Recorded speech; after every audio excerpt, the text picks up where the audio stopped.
માં દેવકીએ તપસ્યા કરી, કેટલાય જાગરણો કર્યા, કેટલા એકાદશીઓ કરી, કેટલા વ્રતો કર્યા, બધું કર્યું, પૂજા પાઠ સાધના કરી, ત્યારે ભગવાન એને ત્યાં દીકરો થઈને આવ્યા પણ થોડીક વાર માટે ભગવાનનો સાથ રહ્યો, સંગાત રહ્યો અને જન્મતા વેદ પછી વિખૂટું થઈ જવું પડ્યું.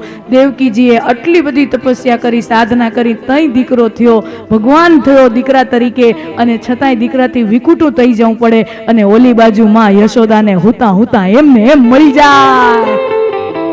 ઓલી બાજુ માં યશોદાને સુતા સુતા એને ખબર ન હોય એમ ખોળામાં આખી દુનિયાનો અખિલ બ્રહ્માંડનો નાયક એના ખોળામાં રમતો રમતો આવી જાય. એને ખબર ન હોય એમ આવી જાય.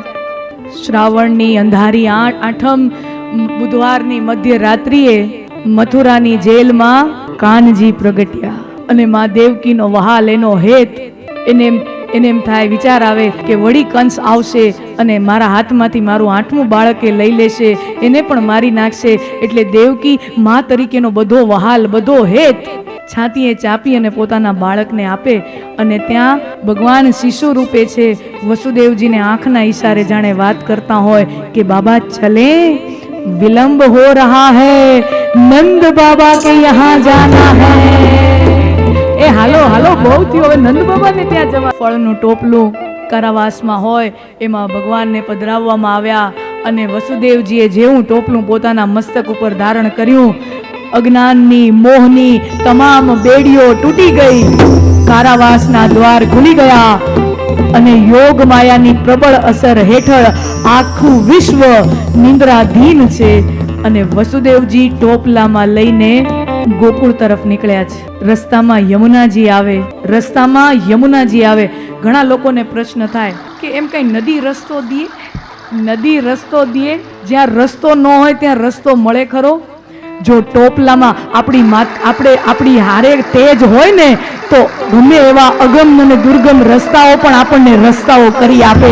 જો આપણી સાથે તેજ હોય, આપણી હારે અજવાળું હોય ને તો ગમે એવા અંધારામાંથી રસ્તા થઈ જાય, ગમે એવી દુર્ગમ પરિસ્થિતિમાંથી એ માર્ગ મળી જાય. માં યમુનાજીએ માર્ગ કરી આપ્યો અને વસુદેવજી ટોપલામાં લઈ, લાલનને લઈ નંદ બાબાના આંગણામાં ગયા.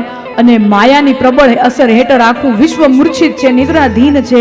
યશોદામાં એક બાળકીને જન્મ આપીને સૂતા છે અને પોતાનો બાળક લાલો યશોદાજીની બાજુમાં પધરાવી, યશોદાજીએ જે બાળકીને જન્મ આપ્યો એ ટોપલામાં લઈ વસુદેવજી ઝડપભેર પાછા મથુરાની જેલમાં આવ્યા.